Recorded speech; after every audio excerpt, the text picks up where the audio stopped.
সিজদায় গেছি, পায়ের নিচে জায়নামাজ, তাও গরম মানে না। তার নিচে দিয়েছি জুতা, তারপরেও গরম মানে না। কপালে যাওয়ার পরে মনে হলো ফুসা পড়ে গেল। উঠার পরে সবাই তো তাড়াহুড়া করতেছে, আর উনি বলতেছে, আরে আমার পায়ের নিচে জায়নামাজ, আমার পায়ের নিচে জুতা, তারপরে আমার পায়ে গরম লাগে। আর আমার নবীর সাহাবীদেরকে কালেমা গ্রহণ করার জন্য এই পাথরের মধ্যে চিৎ করে শুয়ে রেখে বুকের উপরে পাথর জমাই দিয়েছে।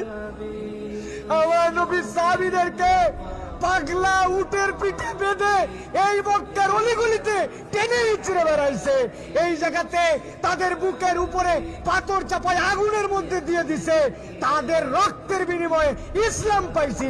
আজকে আমি 2 রাকাত নামাজে পায়ের গোড়ালি গরম হয়ে যাচ্ছে জন্য কষ্ট হয়, এসিটা একটু কম ঠান্ডা মারে জন্য কষ্ট হয়, আমার মাথার উপরে যদি একটুখানি সুন্দর ছাতা না থাকে কষ্ট হয়। আমার নবী, আমার সাহাবীরা কি কষ্ট করছে, এটা ফিলিংসের সফর, হজের সফর, অনুভূতির সফর।